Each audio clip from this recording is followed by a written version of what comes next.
گوشره براپو نه دیار کرن بلکی ده تلویزیون ده یانجی سرمان پر فیسبوک ده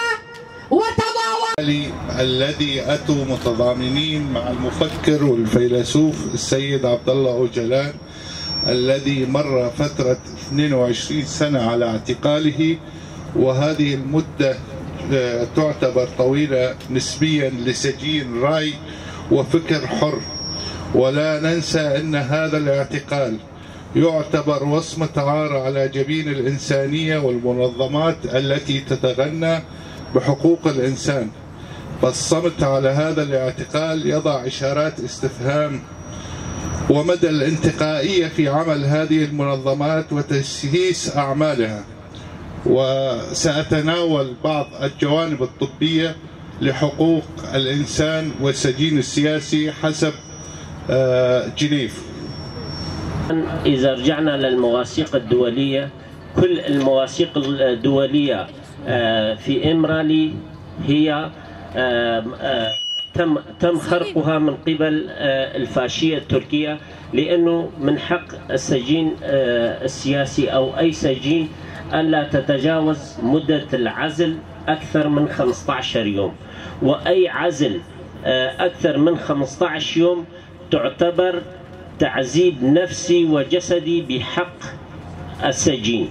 خبن قالك أم نبجن إنه أم سكتي هرجم سلوكاتي خبرك إيش مرت بيني. قالك أم دعوة آزادية ريبر آبو بكن.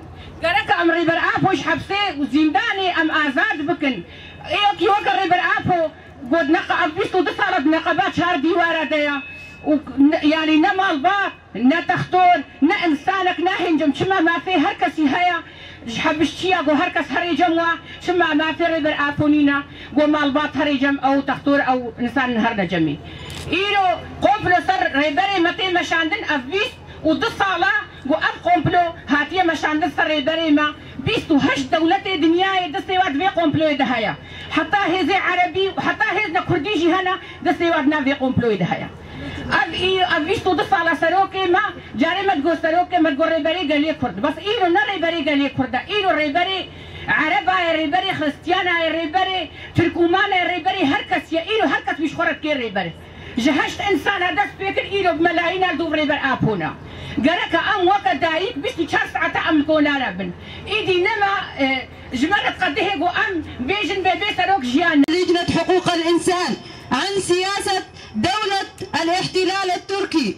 وممارساتها بحق القائد الأممي القائد عبد الله أوجلان. فالحرب النفسية التي تمارسها دولة الاحتلال التركي كلها سياسات ممنهجة من أجل القضاء على ثورة الحرية في شخص القائد عبد الله أوجلان وعلى الشعوب التواقة إلى الحرية. إن سجون دولة الاحتلال التركي ذائعة في أساليب التعذيب والتفتيت فيها، غير أنها المناضلة ليلى جوفن استطاعت بإضرابها عن الطعام كسر إرادة المحتلين وقهرهم وانتصار إرادة المرأة الحرة.